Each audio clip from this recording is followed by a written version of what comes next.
সমুদ্র শান্ত, কিন্তু কক্সবাজারের বালির নিচে তখন জন্ম নিচ্ছে এক নীরব বিপ্লব। ঢেউয়ের গর্জনের আড়ালে লুকিয়ে আছে এমন এক সিদ্ধান্ত যা শুধু ইন্টারনেটের পথ বদলাচ্ছে না, বাংলাদেশের ভূ-রাজনৈতিক ভবিষ্যতও নতুন করে লিখে দিচ্ছে। দিল্লিতে অস্বস্তি, ঢাকায় আত্মবিশ্বাস। প্রশ্ন একটাই, বাংলাদেশ কি এবার সত্যিই ডিজিটালভাবে স্বাধীন হয়ে গেল? সমুদ্রের গভীরে নামছে অপটিক ফাইবার আর তামার তার, যার প্রতিটি ইঞ্চি বহন করছে ডিজিটাল স্বাধীনতার প্রতীক। ঠিক সেই সময় দিল্লিতে টানা বৈঠকে ব্যস্ত ভারতের প্রধানমন্ত্রী নরেন্দ্র মোদী। কারণ ঢাকায় ঘটছে এমন কিছু যা দক্ষিণ এশিয়ায় ভারতের দীর্ঘদিনের ডিজিটাল প্রভাবকে চ্যালেঞ্জ করছে। দীর্ঘদিন ধরে বাংলাদেশের ইন্টারনেট ব্যান্ডউইথের বড় অংশ আসত ভারতের পশ্চিমবঙ্গ ও ত্রিপুরা হয়ে, অর্থাৎ দেশের কোটি কোটি মানুষের ডেটা, ব্যাংকিং লেনদেন ও সরকারি তথ্য প্রতিদিন প্রবাহিত হতো প্রতিবেশী দেশের মাটির নিচের কেবল দিয়ে।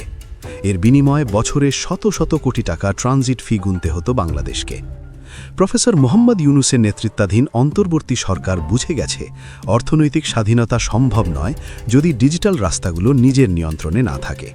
এই উপলব্ধি থেকেই জন্ম নেয় বাংলাদেশ প্রাইভেট কেবল সিস্টেম বা বিপিসিএস, দেশের ইতিহাসের সবচেয়ে কৌশলগত সাবমেরিন কেবল প্রকল্প।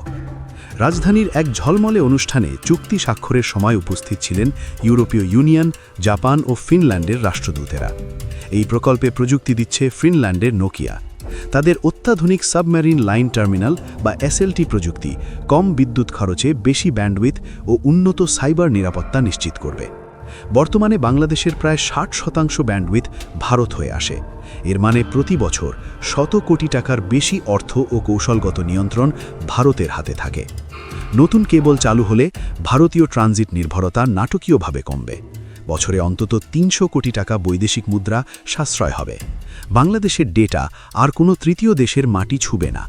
ভারতীয় গণমাধ্যম ইতোমধ্যেই এটিকে ডিজিটাল স্ট্র্যাটেজিক শক হিসাবে দেখছে। বিশেষজ্ঞরা বলছেন, সাবমেরিন কেবল এখন শুধু প্রযুক্তি নয়, ভূ-রাজনীতির অদৃশ্য যুদ্ধক্ষেত্র। যে দেশ নিজের ডেটার রুট নিয়ন্ত্রণ করে, সে দেশই ভবিষ্যতের অর্থনীতিতে এগিয়ে থাকবে। নোকিয়ার প্রতিনিধিদের মতে, এই প্রকল্প বাস্তবায়িত হলে বাংলাদেশ নিজেই দক্ষিণ এশিয়ার বিকল্প ডিজিটাল ট্রানজিট হাবে পরিণত হতে পারে।